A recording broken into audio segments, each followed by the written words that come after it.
kita berdoa. Terpujilah Tuhan, Engkau Allah yang telah berkehendak untuk membawa kami ada hari ini di tahun yang baru. Terima kasih Bapa untuk kesempatan hidup, umur panjang dan sehat. Tetapi juga kesempatan beribadah yang Tuhan anugerahkan bagi kami saat ini. Seberapa jemaat Tuhan yang punya kerinduan untuk berjumpa dengan Tuhan dalam ibadah yang terjadi hari ini di sini. Kami telah memuliakan nama-Mu, kami telah menggumuli dunia dan berbagai permasalahannya. Kami siap sekarang untuk mendengarkan Tuhan bicara bagi kami, memberi arahan, memberi petunjuk, tetapi juga membimbing kami untuk berjalan di sepanjang tahun yang baru ini. Kami butuh kebenaran-Mu, kami butuh arahan firman-Mu saat ini. Karena itu mari Bapa persiapkan hati dan pikiran pendengaran kami. Seluruh konsentrasi kami, Tuhan persiapkan untuk tertuju bagi firman Allah. Kepada hamba yang diizinkan menyampaikan terima kasih buat anugerah kepercayaan yang Tuhan berikan. Layakkan hamba, tuntun dan urapi hamba dalam kekuatan roh hikmat Tuhan. Singkapkan kebenaran ini, isi hati Tuhan bagi setiap kami yang hadir ibadah hari ini. Mari berfirmanlah, sebab kami sudah siap untuk mendengarkannya. Haleluya. Amin. Puji Tuhan. Shalom.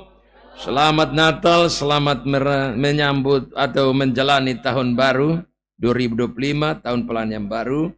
Tuhan izinkan hari ini kita jumpa lagi. Terima kasih untuk Tuhan yang punya pelayanan, yang memberi saya kesempatan beribadah, tapi juga memberitakan firman hari ini di sini.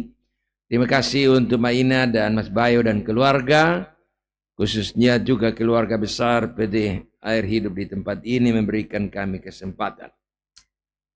Puji Tuhan, hari ini juga senang sekali berjumpa dengan seorang teman hamba Tuhan yang sudah lama, Pak Pendeta Mari, mungkin sudah lupa saya. Kita pernah berjalan melayani bersama-sama dengan almarhum Pak Molina Renggadas. Sudah dari tahun berapa itu, sudah lama kita di Rote. Dan setelah itu saya tidak lihat Bapak lagi. Ya, hari ini baru ketemu. Mungkin sudah hampir 20 tahun ini. Baru ketemu Bapak Mari. Tepuk tangan untuk kemuliaan nama Tuhan, ya luar biasa. Memang orang bersaudara dalam Tuhan itu, Tuhan satukan meskipun kadang kurang berjumpa karena berbagai tugas pelayanan. Tapi ada waktu juga kita bersama-sama hari ini ketika saya masuk tadi. Wah beliau, saya tanda beliau punya rambut. Ya, rambut tidak berubah. Ya. Beliau punya rambut dari dulu, ya, masih stabil, masih segar ini, ya. Hanya mungkin beliau waktu itu kami banyak orang yang mungkin kurang tanda saya, tapi saya tanda Bapak, ya. Kita pernah satu tim, rombongan besar kita di Rote, dan Pak Gadas waktu itu, ya, keliling berbagai tempat. Saya pimpin satu tim, kita tim besar, tapi sama-sama pecah tim kecil, menyebar di berbagai wilayah, berbagai klasis. Saya pimpin satu tim, ada di sekitar klasis Rote Barat Laut dan juga sampai di Pulau Nuse, ya. Kita keliling dan puji Tuhan hari ini, puji Tuhan. Saya pikir beliau mungkin sudah di mana, tidak datang kupal lagi. Ternyata hari ini di tahun baru ketemu. Terima kasih Bapak untuk perjumpaan yang indah hari ini. Baik Bapak Ibu sekalian, saya mengajak kita mempersiapkan satu bagian firman Allah yang terpilih dari kitab Yeremia pasal 18. Yeremia pasal 18 ayat 1 hingga ayat yang ke-6. Panjang ayatnya, tapi saya ambil berapa ayat saja, ayat 1 sampai 6. Saya jemput dan jamaah Tuhan, mari bangkit berdiri dan secara bersama-sama kita membacakan bagian pembacaan ini. Yeremia pasal 18. Yeremia pasal 18 ayat 1 hingga ayat yang ke-6. Pada hitungan ketiga kita akan baca bersama-sama pelajaran dari tukang periuk ini. 1, 2, 3. Firman yang datang dari Tuhan kepada Yeremia bunyinya, pergilah segera ke rumah tukang periuk. Di sana aku akan mendengarkan perkataan ini kepadamu. Lalu pergilah ke rumah tukang periuk, dan kebetulan dia sedang bekerja dengan melarikan. Apabila tangannya sedang dibuatnya dari tangannya itu susah, maka tukang periuk itu mengerjakannya kembali menjadi jalan lain menurut apa yang baik pada pandangannya. Kemudian kata firman Tuhan kepadaku, bunyinya, masalah kamu tidak dapat bertindak kepada kamu seperti tukang periuk ini, hai kaum Israel. Demikianlah firman Tuhan. Sungguh seperti tanah di tangan tukang periuk, demikianlah kamu di tanganku, hai kaum Israel. Demikian sabda Tuhan, berbagai kita membacakannya, tapi kita juga melihat selama itu kita senantiasa tiap hari. Silakan duduk kembali. Tuhan memberkati. Puji Tuhan, sekali lagi shalom. Saudara kekasih dalam Tuhan kita Yesus Kristus.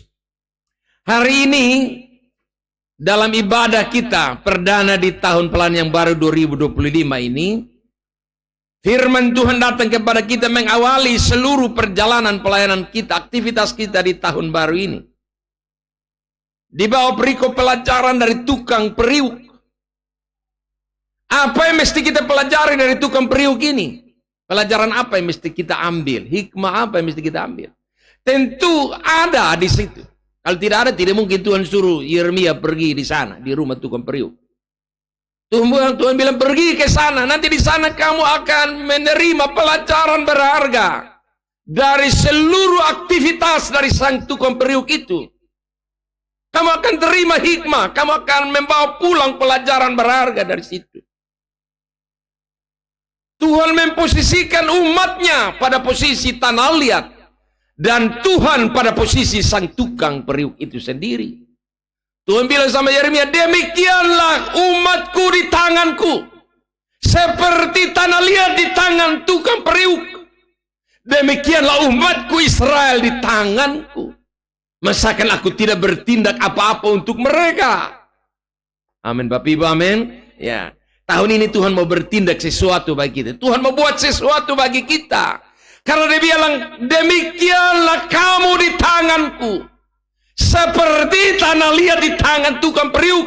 Sesukanya dia bikin model apa. Dia bentuk dia model apa. Sesukanya dia. Dan indah di pemandangannya. Demikianlah kamu juga di tanganku, kata Tuhan. Hari ini Tuhan bilang sama kita. Saudara-saudara, kalau demikian, betapa bangganya kita. Betapa bersyukur dan bahagianya kita. Hidup di dalam tangan Tuhan itu indah. Tuhan akan buat saudara semakin indah, semakin baik. Bahkan dalam bagian firman lain dikatakan, supaya baik keadaanmu. Tuhan tidak pernah merancang keadaan kita buruk. Amin saudara, amin. Rancangan Tuhan itu rancangan indah, rancangan baik. Tapi kalau ada yang buruk mampir dalam hidup kita, sekali lagi, bukan karena Tuhan merancang keburukan itu, tapi ada hikmah di balik dari keadaan-keadaan kurang baik menghampiri hidup kita. Tapi sebenarnya, sebenarnya dalam konsep Allah itu konsep yang indah, konsep yang baik, konsep hari depan penuh harapan. Sebagaimana teks kebenaran dalam Yeremia pasal 29 ayat 11. Konsep Tuhan, konsep hari depan penuh harapan.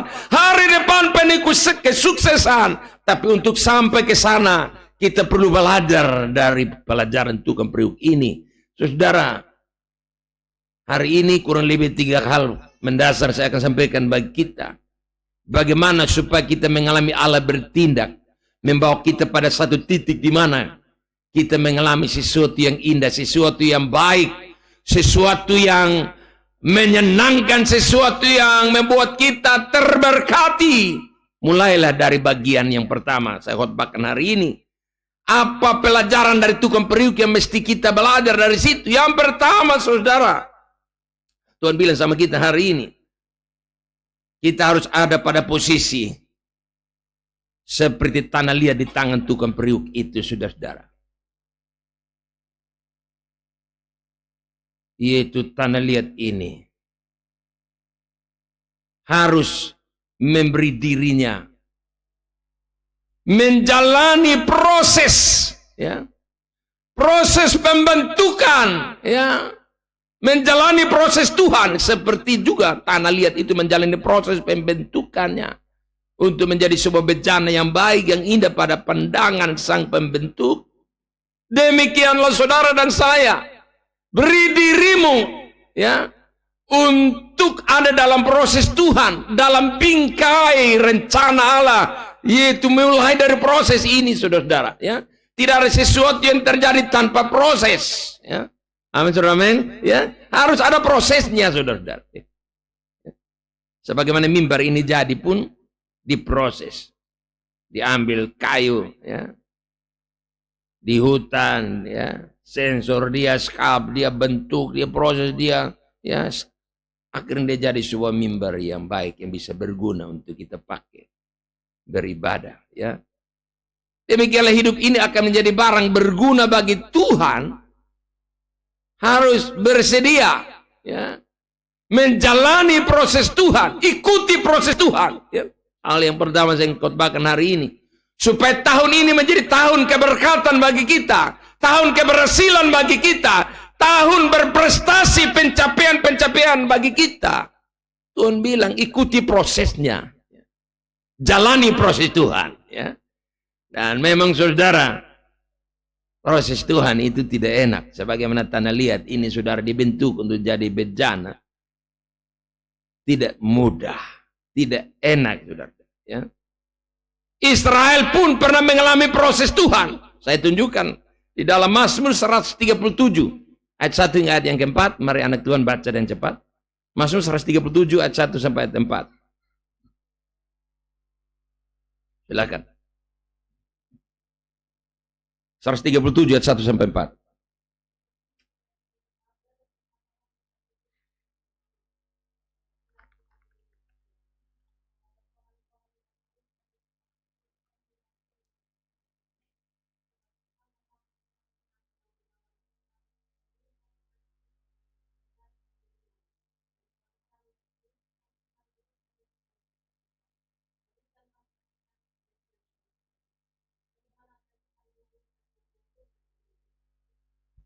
Saudara-saudara perhatikan di situ.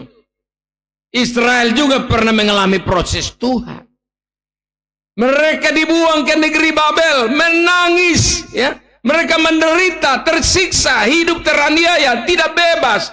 Kebebasan mereka dibatasi, hak-hak mereka juga dibatasi. Semua serba dibatasi, hidup tidak enak. Tidak sebanding dengan hidup di negeri sendiri. Hidup di negeri buangan, di negeri orang itu tidak seenak yang dibayangkan. Dan itu yang dialami oleh Israel. Mereka ada dalam prosesnya Tuhan, menangis, air mata mengalir, ya. Mereka kehilangan sukacita, kehilangan damai. Tapi itulah bagian dari proses Tuhan. Hari ini mungkin saudara ada dalam titik terpuruk, titik terendah hidup. Tapi itu adalah proses. Amin, amin. Ya. Israel pernah ada dalam titik terendah, dibuang, saudara. Mereka digiring, dicara harta milik mereka, dibawa sebagai tawanan, ya. Hidup di negeri pembuangan tidak enak, dan itulah proses. Saudara-saudara, Tuhan mau kasih kita sesuatu yang baik, harus jalani ini dulu, jalani proses Tuhan. Sebab Tuhan tahu kalau kita tidak pernah diproses Tuhan, lalu dikasih sesuatu yang indah, sesuatu yang baik, manusia ini pasti. Orang bisa mudah lupa Tuhan. Orang bisa mudah tinggalkan kesetiaannya mula-mula dengan Tuhan. Orang bisa mudah berkhianat dengan Tuhan. Karena memang tidak pernah alami proses. Tiba-tiba diangkat, dikasih ini, dikasih itu oleh Tuhan. Lalu hilang keseimbangan rohani dan jasmaninya. Karena tidak diproses. Kenapa orang cepat lupa Tuhan? Kenapa orang cepat kasih tinggal Tuhan? Kenapa orang cepat berkhianat dengan Tuhan? Ya karena tidak diproses. Kalau mengalami proses, mustahil dia berkhianat dengan Tuhan. Mustahil dia tinggalkan kesetiaan mula-mula dengan Tuhan. Amin. Nah, begitu. Dan saya yakin Anda bertahan sampai tahun baru ini. Saya yakin Anda punya kesaksian proses Tuhan. Saya yakin. Sebab tidak mungkin orang setia kalau tanpa proses. Tidak mungkin orang ada di hadirat Tuhan kalau tanpa proses. Dan itulah, tidak ada alternatif jalan yang lain kecuali memulai dari bagian ini. Tuhan mau berbuat sesuatu yang baik bagi kita di tahun ini. Tapi Tuhan bilang, bersedia ke engkau seperti tanah liat di tanah tukang periuk. Supaya beri dirimu menjalani proses Tuhan. Pembentukan Allah, pembentukan karakter, pembentukan ya, berbagai macam tabiat kita, sifat aslinya kita harus diproses. Israel menuju tanah perjanjian Kanaan 40 tahun, itu juga proses. Berulang-ulang Israel diproses. Ya. Karena memang dasarnya manusia punya karakter keaslian ini, saudara. Ketika senang itu pasti lupa Tuhan, itu pasti. Maka itu harus diproses dulu, dibentuk dulu. Waktu berkat datang, dia tidak hilang keseimbangan. Amin, saudara, amin. Biasanya berkat datang, itu orang lupa diri, lupa Tuhan. Bahkan lupa teman terdekat juga. Bahkan anak bisa lupa orang tua juga bisa. Kadang anak-anak yang berhasil itu mereka tidak ingat orang tua lagi. Nanti orang tua sudah mati baru datang menangis. Aduh, beta belum balas mama, mama pun capek sio dulu. Itu dulu, selama kau di mana tidak datang. Ya, sudah mati baru menangis, banting diri, pukul peti segala macam. Ya. Karena apa? Sudah sukses, terlena dengan kesuksesan, terlena dengan keberhasilan, lupa Tuhan, lupa orang tua juga bisa. Manusia hari ini begitu. Ya. Kalau ada dalam kelimpahan itu mudah sekali hilang. Ya, ingatannya. Dia tidak ingat lagi Tuhan, tidak ingat lagi sesamanya. Karena itu orang-orang yang demikian harus masuk dalam proses Tuhan. Karakter kita, tabiat kita, sifat asli kita harus diproses. Sehingga waktu Tuhan kasih kita sesuatu yang baik di tahun ini, kita tidak menjadi orang yang pongah, yang congkak, yang lupa diri, lupa Tuhan. Tapi kita menjadi orang yang rendah hati. Menjadi orang yang tetap mengasihi Tuhan. Meskipun status sosial kita berubah, tapi komitmen kita tidak berubah dengan Tuhan. Amin. Beri kemuliaan bagi Tuhan, tepuk tangannya, saudara. Ya, ini yang menjadi penegasan Tuhan. Demikianlah kamu di tanganku seperti tanah liat di tangan tukang periuk. Harus beri diri, saudara. Jalani proses Tuhan. Israel harus menangis. Kurang lebih 70 tahun. Menangis, itu proses Tuhan. Kadang bisa cepat proses Tuhan, kadang juga bisa lama. Ya. Tergantung Tuhan lihat sejauh mana. Kita punya penyerahan diri yang sungguh-sungguh. Kalau masih main-main dengan proses Tuhan, akan diperpanjang periode proses itu. Tapi dalam menjalani proses Tuhan, kita cepat sadar, kita cepat menyerah, beri diri, diatur oleh Tuhan. Ya. Bisa juga Tuhan memperpendek, mempersingkat waktu proses. Bisa saja. Karena semua tergantung sikap kita, hati kita di hadapan Tuhan. Israel makin keras hati, makin bandel ya. Waktunya, periodenya makin diperpanjang. Begitu. Karena itu sudah saudara. Itu catatan kita yang pertama. Banyak orang tidak mau mengalami air mata. Tidak mau mengalami derita. Tidak mau mengalami yang namanya kesukaran, kesulitan, himpitan, tekanan. Banyak orang tidak mau itu. Tapi bagaimanapun dalam rumusnya Tuhan, kita mesti lalui jalan ini. Amin, Bapak Ibu, amin. Jalan ini tidak bisa kita lompati. Oh, alternatifnya lah, tidak. Yesus saja jalan Via Dolorosa. Lalu kita mau jalan mana, saudara? Anak-anak Tuhan harus lalui jalan ini, saudara. Proses Tuhan itu ada air mata bercucuran. Ya. Ada tekanan, ada himpitan. Ya. Rasa tidak nyaman, rasa dihantui dan berbagai pergumulan-pergumulan yang berat. Itulah jalan yang mesti kita lalui, saudara. Dan Tuhan bicara bagi Israel, kalau mau supaya aku bertindak melakukan sesuatu yang baik bagi kamu, berilah dirimu seperti tanah liat di tangan tukang periuk. Ya. Itu yang pertama, saudara. Ya. Saya tidak tahu keberadaan rumah tanggamu, kemudaanmu, keluargamu, ekonomimu, usahamu, pelayananmu seperti apa hari ini. Tapi Tuhan kasih tahu kita bahwa tahun ini, saudara, Tuhan mau kita dibawa dalam prosesnya. Supaya waktu dia promosikan kita, waktu dia angkat kita, dia percayakan kita. Kepercayaan jasmani, rohani, berkat jasmani, berkat rohani. Kita tidak hilang keseimbangan. Tapi kita sudah mantap. Ya, karena kita telah melalui jalan proses. Itu yang pertama. Yang kedua, saudara. Saya catat di sini, pelajaran apa yang mesti kita ambil dari tukang periuk ini, saudara. Yang kedua, Tuhan mau kita bertahan dalam proses. Bertahan dalam proses Tuhan. Kalau tadi beri diri menjalani proses Tuhan. Yang kedua, bertahan. Ya. Bertahan dalam proses Tuhan. Ya. Banyak orang tidak tahan. Ketika jalani proses Tuhan tidak tahan. Ya. Makanya saudara, orang mulai minggat dari hadapan Tuhan. Orang mulai tinggalkan kasih yang mula-mula dengan Tuhan. Karena tidak tahan. Tidak tahan dalam proses. Entah dalam rumah tangga, entah dalam keluarga, dalam dunia kerja, dunia pelayanan. Kadang ada berbagai keadaan itu izinkan. Kita dibawa sebagai bagian dari proses Tuhan. Tapi banyak orang tidak bertahan. Ya. Hari ini Tuhan bilang bertahan dalam proses Tuhan. Ya. Tanah liat itu dibentuk saudara. Dibanting, dibakar dan lain sebagainya. Ya. Diolah begitu rupa. Ya. Tapi bertahan. Sampai jadi sebuah bencana yang indah. Kalau dia tidak bertahan, tidak mungkin jadi bencana yang indah. Saudara dan saya pun demikian. Kalau engkau tidak bertahan dalam proses Tuhan, mustahil engkau menjadi seorang yang indah di pandangan Tuhan. Seorang yang baik di pandangan Tuhan dan manusia. Mustahil itu terjadi. Mengapa? Karena banyak orang gugur di tengah-tengah menjalani proses Tuhan. Harus bertahan. Tuhan minta harus bertahan. Ya. Coba kita lihat Matius 24 ayat 13. Alkitab juga bicara tentang bertahan. Matius 24 ayat 13. Mari dapat baca.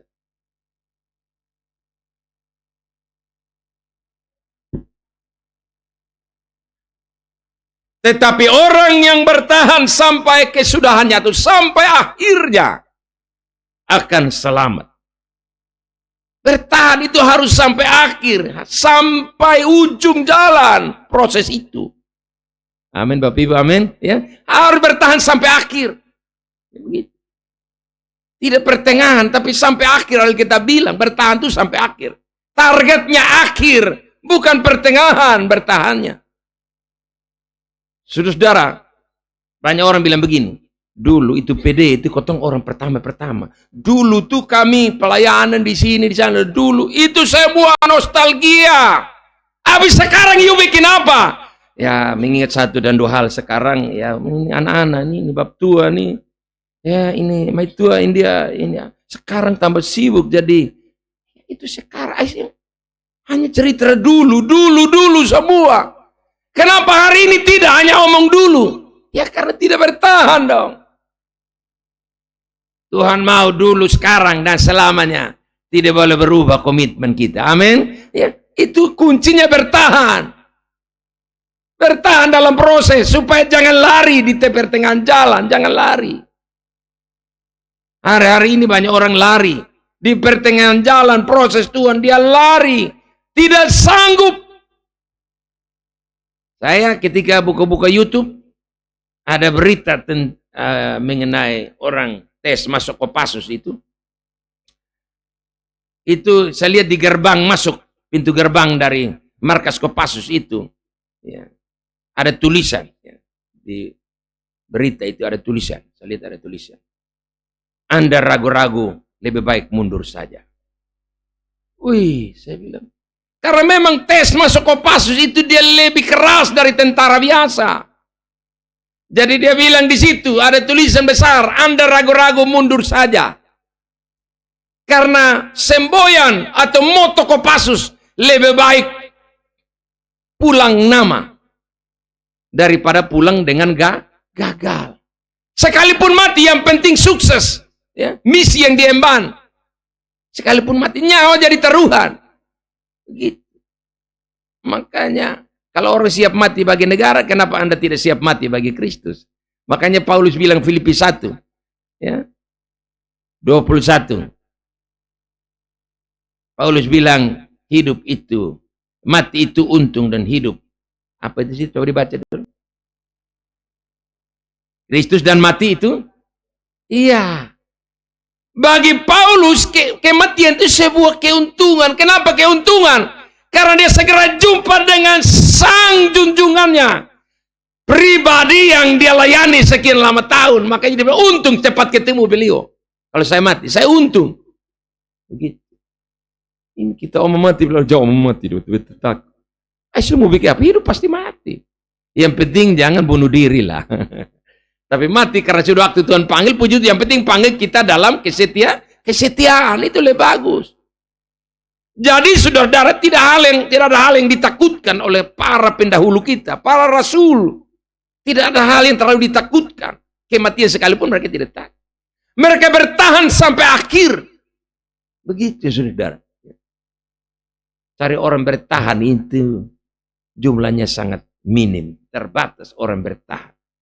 Kalau hanya semangat mula-mula, semangat awal-awal itu biasa, banyak orang. Pertengahan sudah hilang satu. Ya. Banyak persekutuan doa besar di kota ini. Kita duduk ini, datang terlambat tidak dapat tempat. Sekarang duduk seorang kaki panjang-panjang juga bisa. Kemanakah mereka yang lain? Saya takut mereka ada pada bilangan yang tidak bisa bertahan. Ini mau pisembayang, mau bab tua tambah foen. Kita mau setia, cuma ini mai tua ini sama ke anjing helder, safak sini, safak. Ini anak dong memang keturunan iblis semua ini. Saya tuh pilih. Sebenarnya saya cuma kalau cuma dia tidak tahan, dia tidak datang lagi. Sebenarnya saya ikut melayani hanya. Kalau saya hanya itu memang datangnya tidak tahan. Amin. Begitu. Tahun itu saya bilang, saya butuh orang-orang yang bertahan. Sekalipun dalam proses yang berat. Saya butuh mereka yang bertahan sampai akhir. Jangan hanya semangat menggibu-gibu di awal. Pertengahan hilang semua. Tuhan tidak butuh orang yang model begitu. Tuhan butuh mereka yang bertahan dari awal sampai akhir. Itu Tuhan suka itu. Seperti tanah liat bertahan dalam proses demi proses sampai finishingnya. Dia muncul menjadi bencana yang indah, yang bentuknya mantap di hadapan sang pembentuknya. Demikianlah saudara dan saya muncul di hadapan Allah. Menjadi orang-orang terpercaya, orang-orang yang militan, orang-orang yang bisa mengemban misi kerajaan Allah di bumi. Amin Bapak Ibu, amin. Tapi kuncinya, bisakah engkau bertahan sekalipun dalam proses yang berat. Tantangan demi tantangan kita akan berhadapan di tahun ini. Kalau tantangan tahun lalu, tahun ini ditingkatkan lagi. Sudah pasti. Pergumulan-pergumulan kita akan makin ditingkatkan volumenya. Tuhan akan bawa kita. Ya, makin jauh berjalan. Seperti kapal makin masuk di laut lepas. Makin gelombang dan badannya makin besar. Kalau hanya ada di pinggiran pantai, di pelabuhan, itu tidak ada apa-apanya. Tuhan mau bilang makin jauh berjalan, makin potensi gelombang dan badannya akan makin besar menghantam kapal itu. Tapi tidak ada pilihan lain kecuali dia berjalan terus. Sebab tujuannya ialah pelabuhan itu. Ya. Saudara saya pun demikian. Saudara tidak bisa buyar di tengah jalan. Ya. Tapi kita punya tekad, ending kita adalah sorga. Amin. Bertahan sampai akhir. Makanya Paulus bilang dalam 2 Timotius 4 ayat 7. Aku telah mencapai garis akhir. Dan telah menyelesaikan pertandingan iman dan seterusnya. Harus garis akhir. Finish itu. Tidak bisa di tengah jalan lalu bilang kasih saya hadiah. Panitia akan bilang lu kelainan jiwa. Orang terima hadiah itu finish pak. Bukan di tengah jalan kau keluar dari arena lalu kau bilang mana hadiahnya. Tidak ada model begitu. Hanya mereka yang sampai di garis finish lah. Tanpa buka mulut minta pun haknya sudah ada. Tinggal panitia datang, ini kau punya hak. Tadi kau sudah sampai di finish. Begitu. Nah saudara, bertahan ini kunci saudara. Untuk Tuhan bertindak, melakukan sesuatu yang baik bagi kita di tahun. Tuhan butuh, Tuhan cari orang-orang yang bertahan. Ya. Tidak hanya sekedar datang ibadah, lalu nanti butuh, lalu berat, tidak butuh, tidak datang. Tidak bisa begitu. Mereka yang bertahan adalah mereka dalam segala musim kehidupannya. Dia selalu ada di hadirat Tuhan. Musim sehat, musim sakit. Musim ada uang, musim tidak ada uang. Musim berhasil, musim gagal. Dalam segala musim hidup. Orang yang bertahan itu orang yang tidak pernah geser dari hadirat Tuhan. Dia terus ada, dia terus stay di hadirat Tuhan. Amin. Begitu. Itu orang bertahan itu seperti itu.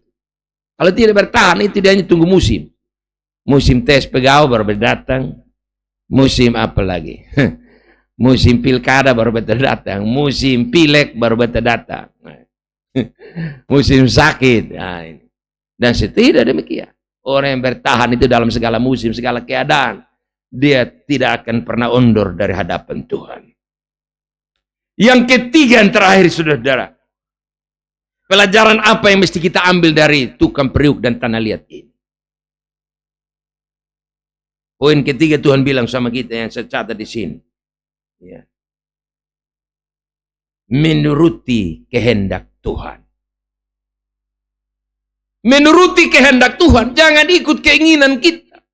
Kalau mau supaya Tuhan bertindak di tahun ini, mempersiapkan sesuatu yang terbaik bagi kita. Seperti tanah liat, dibentuk untuk jadi bencana yang indah.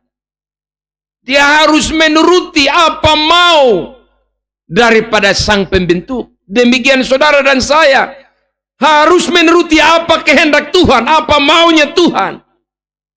Mau Tuhan apa terserah Tuhan.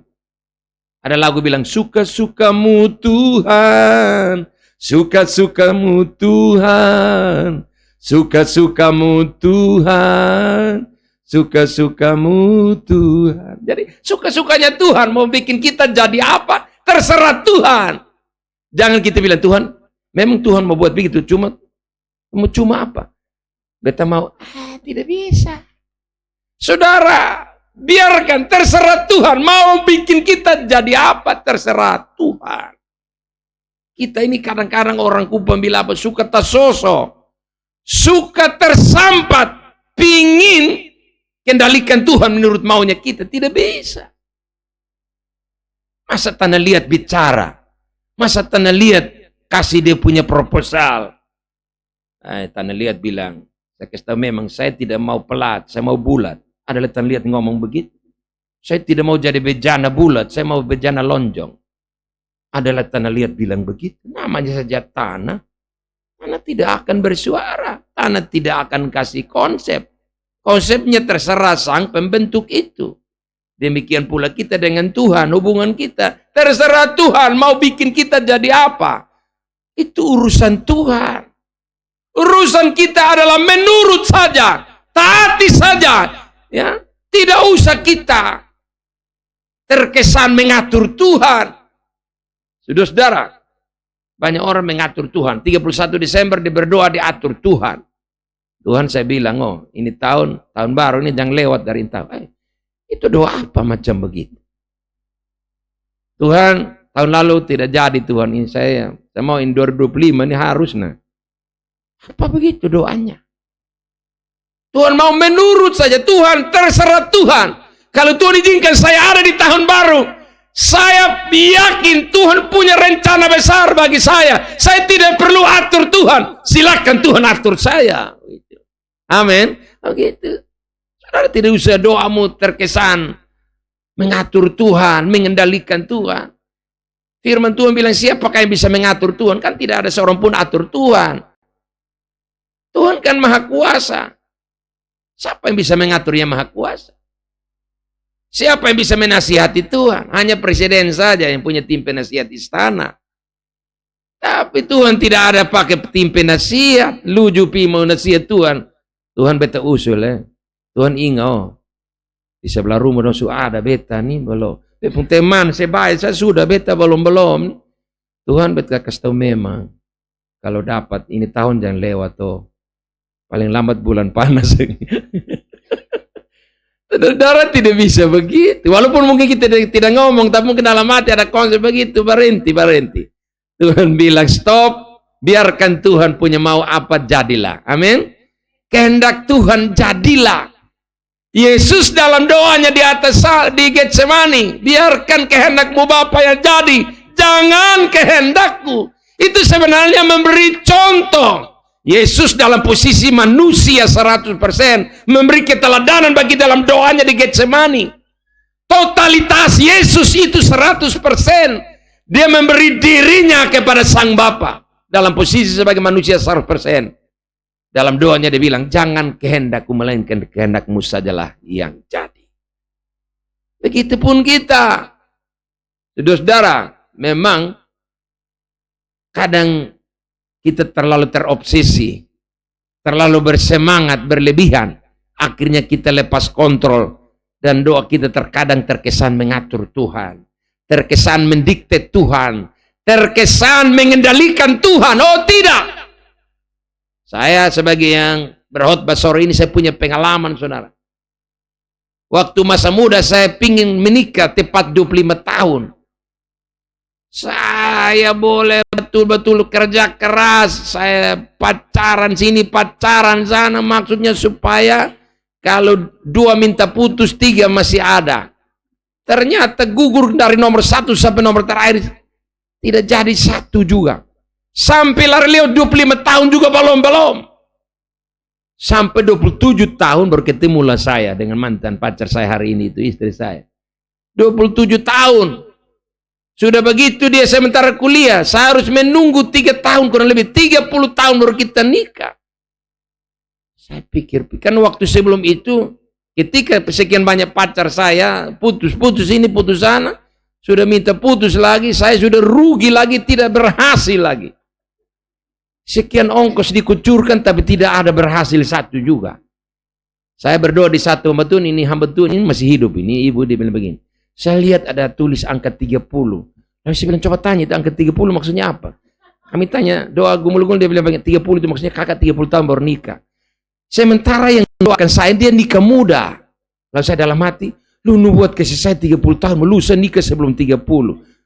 Beta kemang ngomel, tidak terima. Kok dia senikah muda, nah suruh beta tunggu sampai 30. Waktu itu beta sudah 25 jalan 26. Woi beta, bukan kele, memang tidak terima itu visi. Itu sampai 30, lalu kau kenalan, nona tanya, bilang, kak umur berapa, kita kasih tahu 30, ini aduh, kita kurang pede, sudah tua mati. Tapi akhirnya seiring waktu berjalan, bagaimanapun visi itu tergenapi, benar 30 tahun baru saya nikah. Saya mau kasih tahu yang lain, kalau ada mirip ke saya, nah tolong, rubah doamu. Jangan bilang, saya patok umur sekian Tuhan. Lu patok. Tuhan bilang, cabut itu patok, lu mau backup. Saudara tidak bisa patok ikut maumu, tapi biarkan Tuhan patok ikut maunya Tuhan. Saya punya patok dicabut, 25 tahun tidak jadi. 30 tahun, itu patok Tuhan sesuai visi itu ibu. Dan waktu kami nikah, setelah itu saya ketemu dia, saya bilang terima kasih. Kita doa bersyukur. Visimu 30 tahun. Waktu itu saya dalam hati marah-marah. Tapi ternyata marah-marah juga Arya sampai 30 pas. Saya mau nikah lebih awal supaya muda. Ternyata 30 baru nikah. Biar itu patoknya Tuhan. Begitu. Amin. Ya. Saudara, saya itu baru satu contoh. Masih banyak contoh lain. Ya. Saya punya pengalaman. Saya kadang-kadang terlalu bersemangat. Pingin mengatur Tuhan. Ternyata semua gagal, saudara. Tapi ingat, Tuhan tidak pernah gagal dalam rancangannya. Amin. Ayub mengakui dalam Ayub pasal 42 ayat yang kedua. Aku tahu ya Tuhan, tidak satu pun rencanamu gagal, sebab engkau sanggup melakukannya, dan tidak ada yang gagal dalam rancanganmu. Kalau ada kegagalan, itu bukan bagian pihak Tuhan, tapi itu pihak kita yang kurang beres, makanya ada kegagalan. Tapi pihaknya Tuhan tidak pernah gagal dalam konsep dan perencanaan. Perencanaan Tuhan itu pasti jadi. Ya. Tapi kalau ada kegagalan kita alami, itu bukan kegagalan Tuhan. Tapi kita yang belum menggenapkan rencana Tuhan dalam diri kita. Nah saudara, itu poin ketiga mengingatkan kita. Mari kita menjadi pribadi yang menuruti kehendak Tuhan. Jangan menuruti keinginan kita, saudara. Kalau ikut kita punya mau, saya yakin kita akan menjadi orang-orang yang gagal. Tapi kalau ikut kehendak Tuhan, saya terlalu yakin, firman Allah jadi jaminan. Engkau tidak akan menjadi pribadi yang gagal. Tapi Roma 8 ayat 37, engkau akan keluar sebagai pribadi yang lebih daripada pemenang. Karena Allah yang kita sembah dalam Yesus Kristus, Allah pribadi yang pemenang. Dia telah mengalahkan maut, mengalahkan semua kekuatan-kekuatan dunia. Masakan dia memposisikan kita pada pribadi yang gagal? Tidak mungkin.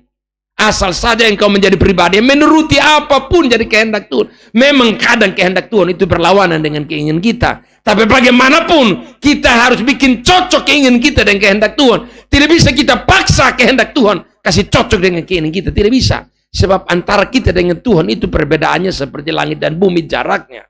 Karena itu mesti kita yang mencocokkan keinginan kita dengan kehendak Tuhan. Bukan kita memaksa Tuhan mencocokkan kehendaknya dengan keinginan kita. Nah saudara, itu pelajaran dari tukang periuk seperti itu. Tanah liat tetap berserah, mengikuti apa mau, apa kehendak daripada sang pembentuk. Demikian kita juga, supaya kita muncul menjadi orang-orang yang serbaguna di tangan Tuhan, seperti bencana-bencana yang indah yang bisa dipakai serbaguna. Saudara harus beri dirimu, taklukkan dirimu pada kehendak Tuhan. Ya. Tidak bisa kita membujuk Tuhan mengikuti keinginan kita, tidak bisa. Ya. Saya dulu juga waktu masih muda, saya bilang begini, saya dalam doa saya, waktu saya belum mengerti kehendak Tuhan, saya berdoa begini, Tuhan, kasih saya istri yang pendiam. Saya, ya, begitu. Saya tidak mau istri yang terlalu mulu-mulu banyak, buat cerewet, saya tidak suka. Saya doa-doa tidak lama, saya ikut persekutuan doa di Okoliong di sebelah, di PD Getsemani, di SMA 1 situ. Ada satu Pak bangun bersaksi, dia punya istri dari Solo. Nah, saudara tahu Solo, orang Solo itu, aduh, marah juga, dimarahi juga menangis, apa semua menangis, diam dan air mata yang jatuh. Bapak ini bersaksi, istri saya pendiam, ya. Saya buat salah, saya buat baik, semua dia tidak pernah ngomong. Akhirnya tidak lama istrinya meninggal. Dan dia duda masih muda-muda.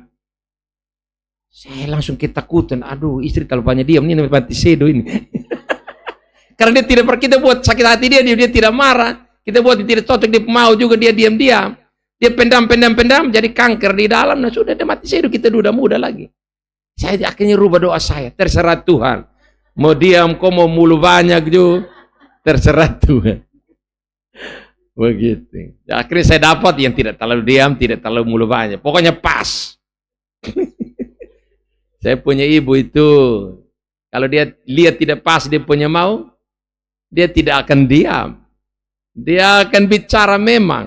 Kadang-kadang dia bilang begini, kan kadang-kadang di atas motor dia mulai koreksi evaluasi saya. Saya bilang, Mama, kita di motor. Kan kita punya rumah. Sampai rumah nanti saya raba ini, raba itu, saya sibuk isi, saya lupa lu enak. Saya harus evaluasi memang, sampai sana saya jangan lupa. Nah itulah, istri yang baik itu begitu, dia tegur. Alkitab bilang, dalam Amsal kan bilang, teguran yang nyata-nyata lebih baik dari kasih yang terjadi. Memang dia sayang, tapi kalau disembunyikan sayangnya dan tidak ngomong sama kita, bisa jadi penyakit dan dia mati cepat. Lebih dia ngomong supaya jangan jadi penyakit buat dirinya. Nah, saya dari saat itu saya takut. Itu Pak bersaksi saya ketakutan. Itu tahun 2001 ke 2002. 2000 kan. Sudah lama. Kan saya menikah 2004 ya. Begitu. Dari waktu dia bersaksi saya langsung roba doa. Saya tidak mau minta yang pendiam tuh. Karena buktinya yang pendiam mati cepat tuh. Saya tidak mau. Begitu. Banyak diam itu tidak baik. Ya. Tidak baik. Lihat kalau tidak ada tidak sesuai, ngomong saja. Kenapa tidak ngomong? Ya. Begitu. Harus sampaikan apa yang tidak baik, katakan. Ya. Katakan. Ya. Jadi, artinya doa kita tidak boleh kita mengatur Tuhan lah begitu. Kembalikan sebab Tuhan tahu apa yang terbaik bagi kita. Amin. Amin. Ya. Begitu. Matius 6:32 dia bilang, akan tetapi Bapamu di sorga tahu bahwa kamu memerlukan semuanya. Dia tahu apa yang dari keperluanmu, kebutuhanmu. Dia tahu yang terbaik bagimu. Ya, Matius 7 ayat yang ke-11. Kalau Bapamu di bumi saja tahu memberi apa yang baik bagi anak-anaknya, apalagi Bapamu yang di sorga. Ya, dia pasti beri yang terbaik. Ya, asal saja jangan pernah begitu memaksakan kehendak kita. Mengendalikan Tuhan ikut konsepnya kita, jangan. Jadikan dirimu seperti tanah liat yang diam tenang dan biarkan ya ikuti saja apa yang menjadi kehendak daripada Sang Pembentuk itu. Tuhan sendiri membentuk hari depan kita. Tuhan akan merancang hari esok kita. Tak seorang pun tahu. Ya. Tapi yang pasti hari esok kita ada di tangan Tuhan. Amin. Ya. Walaupun hari ini kita belum lihat. Tapi satu waktu kita akan lihat dan kita akan alami, kita akan tahu.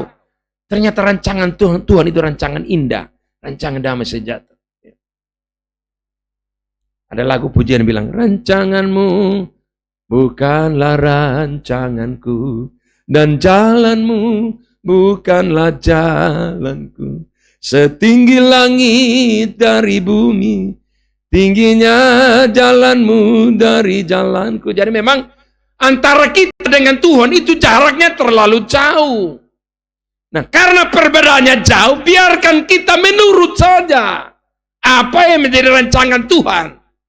Memang hari ini kita belum lihat, kita belum tahu.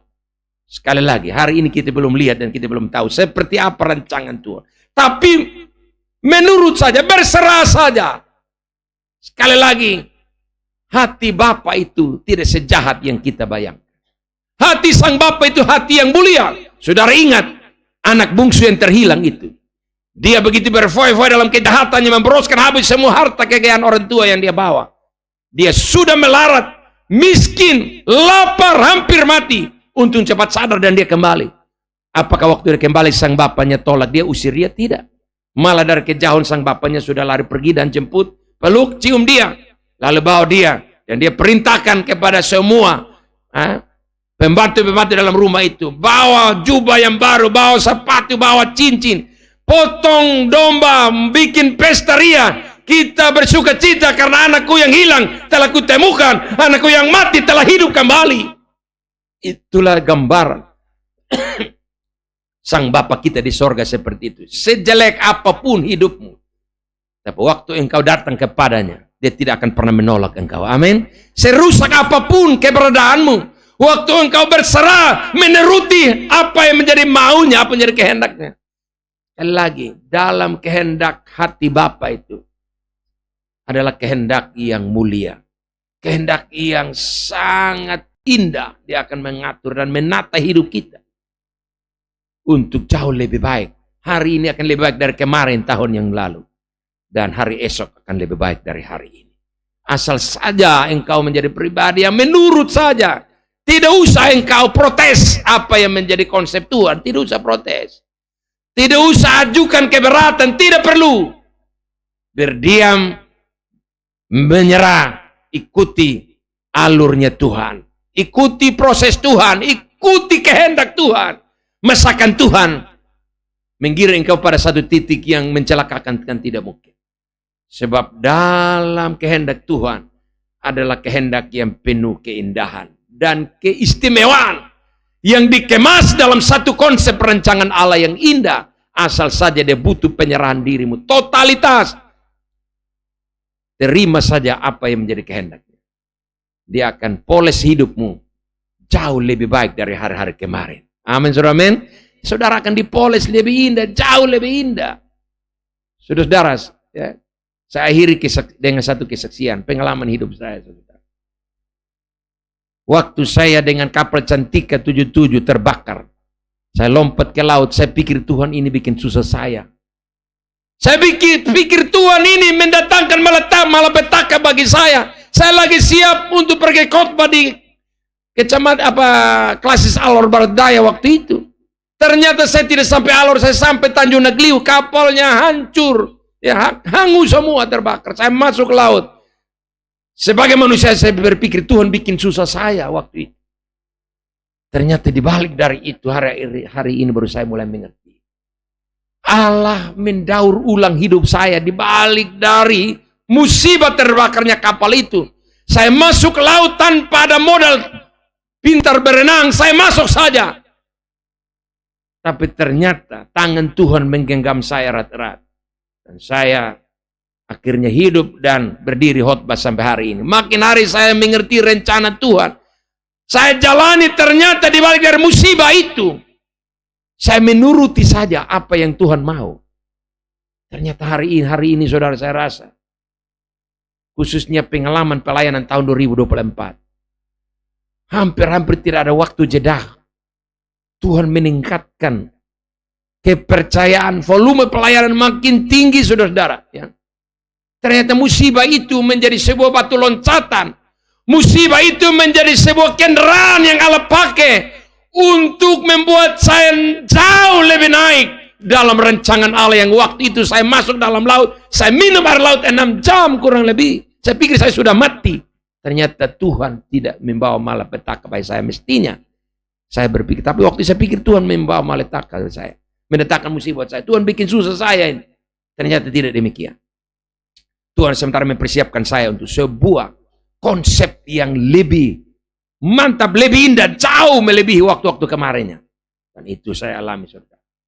Hari ini, kemarin, ya, sudah ada sejumlah permintaan di tahun baru. Sudah masuk lagi, saudara. Ya.